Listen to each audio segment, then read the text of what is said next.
राधे राधे सभी को। आज की लॉन्ग वीडियो में आप सभी का स्वागत है। और जो मेरे पास सबसे ज़्यादा भर भर के कमेंट आता है उस पर वीडियो लेकर के आई हूँ।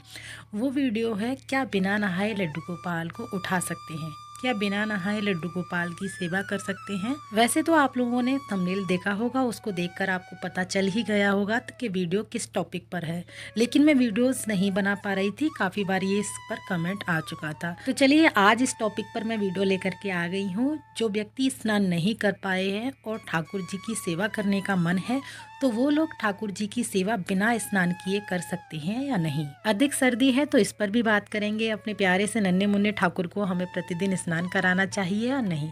देखिए, जैसे होता कभी ये है, हमारा स्वास्थ्य ठीक नहीं होता है या हमारी कोई मजबूरी है, हम नहीं नहा पाए हैं, तो क्या हम अपने ठाकुर जी को बिना नहाए उठा सकते हैं? क्या बिना नहाए लड्डू गोपाल को दूध का भोग लगा सकते हैं?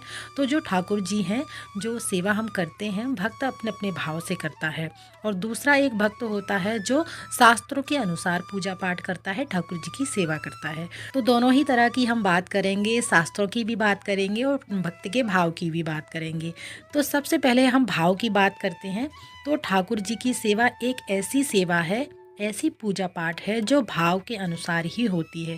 बाकी और कोई भी ऐसे भगवान नहीं है जिसकी सेवा आप पूजा पाठ भाव के अनुसार कर सकते हैं। तो भक्त का अपना भाव होता है जो ठाकुर जी की वो सेवा करता है।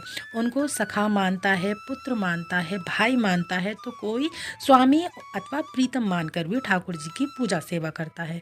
तो ये भक्त के भाव पर ही निर्भर करता है। हमारे ठाकुर जी तो भाव के ही भूखे हैं। उनको आप केले के छिलके खिला दीजिएगा, फिर चाहे 56 भोग लगा दीजिएगा, हमारे ठाकुर जी सिर्फ भक्त का भाव ही देखते हैं। भक्त का भाव तो बहुत ही सुंदर है। और किसी दिन हम ना नहा पाए, हमारा स्वास्थ्य अथवा हमारी कंडीशन ऐसी है, हम नहीं नहा पाए हैं और हमारे घर में दूसरा कोई और व्यक्ति भी नहीं है, तो ऐसे में हमें क्या करना चाहिए?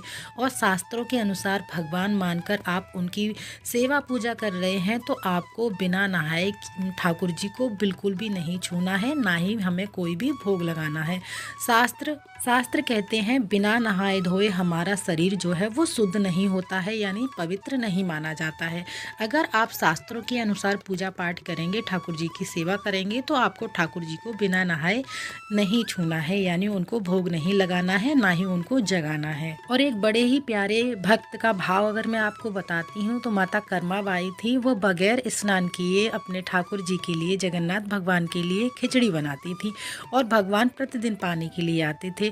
और जब वहाँ से एक महात्मा संत ऋषि गुजर रहे थे, उन्होंने कहा, ये तो बड़ा पाप करती हो, आप बिना नहाए ठाकुर जी के लिए, जगन्नाथ भगवान के लिए खिचड़ी बनाती हो। तो माता कर्माबाई को जैसे संत ऋषि ने उनको बताया कि स्नान करके ही हमें ठाकुर जी के लिए भोग बनाना है, अगले दिन से उन्होंने वैसा ही किया। तो हुआ क्या, जब उन्होंने स्नान करके फिर सारा चौका वगैरह लगा करके, किचन साफ करके जब भोग पकाया, खिचड़ी पकाई और जगन्नाथ भगवान आकर बैठे, तो उन्होंने देखा कि अभी तक तो खिचड़ी पकी नहीं है और मंगला आरती का समय होता जा रहा है। तो ठाकुर जी बोले कि मैया, अगर इतनी देर में खिचड़ी का भोग लगाओगी तो इतनी देर में तो मेरे जाने का भी समय हो जाएगा, मैं कैसे खा पाऊँगा भोग प्रसाद। तो बोले, मैया जैसे तू करती थी वैसे ही कर, और तू स्नान वगैरह करके खिचड़ी मत बना। तो देखिए, ये एक भक्त का भाव है। माता कर्माबाई के हाथ से बगैर स्नान किए भी उन्होंने प्रसाद ग्रहण किया है। तो अब हम मेन पॉइंट पर आ जाते हैं। अब बात करते हैं भक्ति भाव की और प्रेम की। तो प्रेम की कोई विशेषता नहीं होती है, ठाकुर जी का तो प्रेम ही एक अपने आप में भक्ति है। जब एक भक्त उनकी सेवा प्रेम और भाव से करते हैं, तो ठाकुर जी हमारे खुद भक्त पर रीझ जाते हैं।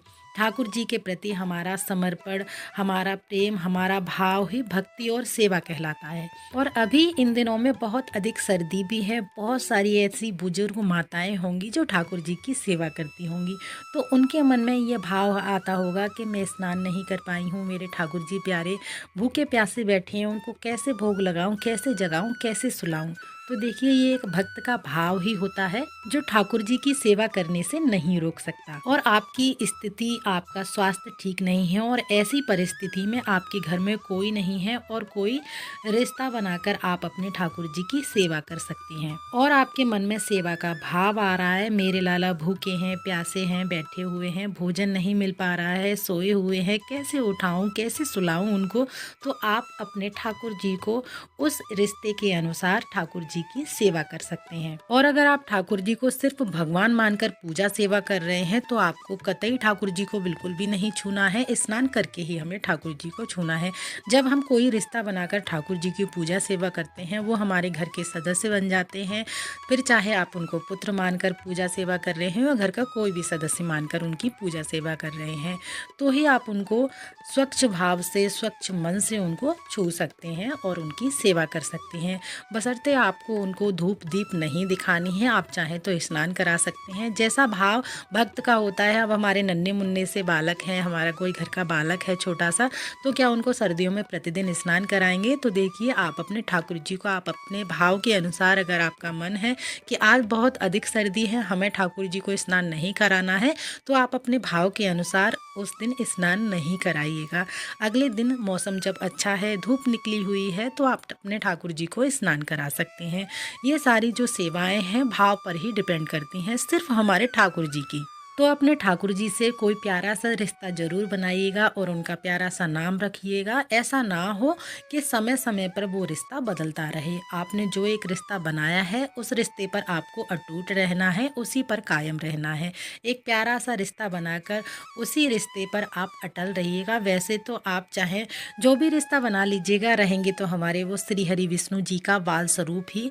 मेरा आपसे यही कहना है, अगर आपको कोई परेशानी होती है, पहली बात तो ठाकुर जी की कृपा इतनी होती है, जब आप उनकी सेवा करते हैं तो कोई भी परेशानी आपको छू भी नहीं सकती है। अगर आपके ठाकुर जी सोए हुए हैं तो उन्हें सोने दें और उनके पास खाने पीने का कुछ सामान व्यवस्थित कर दीजिएगा। जैसे आपका पीरियड्स आने वाले हैं, उन दिनों के लिए आप पहले ही व्यवस्था करके रखें। कुछ ऐसी चीज़ें बनाकर रख लीजिएगा जिससे आप अपने ठाकुर जी को उन दिनों में भोग प्रसाद दे सकें, जिससे आपके ठाकुर जी को जब भी भूख लगे वो खा सकें। और आपका स्वास्थ्य ठीक ना हो, उस परिस्थिति के लिए ठाकुर जी के पास एक गौ माता बछड़े के साथ में जरूर से उनके पास में विराजमान करें, जिससे आपकी गैर हाजिरी में, यानी जब आपका स्वास्थ्य ठीक ना हो, घर से कुछ घंटों के लिए बाहर जाना हो या पीरियड्स के दिनों हो, तो उन दिनों के लिए आप अपने घर में गाय माता को ज़रूर से विराजमान करें। और आप चाहें तो उन दिनों के लिए गौ माता के साथ साथ अष्ट सखियाँ भी विराजमान कर सकते हैं। कहा जाता है गौ माता भी बिल्कुल उसी तरह ख्याल रखती हैं जैसे यशोदा माँ रखती थीं, और साथ ही अष्ट सखियाँ भी हमारी गैर हाजिरी में उसी प्रकार उनका ख्याल रखेंगी। तो आप ये 2 कार्य जरूर कीजिएगा। ऐसा करने पर आपको कोई दोष भी नहीं लगेगा और आपकी सेवा भी पूर्ण मानी जाएगी और आपके ठाकुर जी भी भूखे प्यासे नहीं रहेंगे। वैसे हमारे ठाकुर जी प्रेम और भाव के ही भूखे होते हैं, और आप चाहें तो उस परिस्थिति में आप ठाकुर जी की मानसिक सेवा भी कर सकते हैं। मानसिक सेवा कैसे की जाती है, यानी कैसे करनी चाहिए? मानसिक सेवा का अर्थ है मन से की गई सेवा मानसिक सेवा कहलाती है। फिर आप चाहे कहीं भी हो, कैसी भी परिस्थिति हो, आप मन से अपने ठाकुर जी की सारी सेवा कर सकते हैं। वह मानसिक सेवा कहलाती है और पूर्ण सेवा होती है, और हमारे ठाकुर जी वो सेवा स्वीकार भी करते हैं। वैसे तो आप प्रेम और भाव से जब भी ठाकुर जी के सामने एक बार जाकर भी हाथ जोड़कर प्रणाम करते हैं तो वो हमारे ठाकुर जी उतने में ही प्रसन्न हो जाते हैं, क्योंकि हमारे ठाकुर जी इतने दयालु और कृपालु हैं। बस अपने भक्त को देखकर ही वो खुश हो जाते हैं। तो आशा करती हूँ आज की वीडियो में दी गई जानकारी आप सभी लोगों को अच्छी लगी होगी और साथ ही ठाकुर जी की सेवा में आप लोगों के लिए बहुत हेल्पफुल रहेगी। तो वीडियो अच्छा लगा है तो वीडियो को लाइक और चैनल को सब्सक्राइब जरूर कीजिएगा। राधे राधे।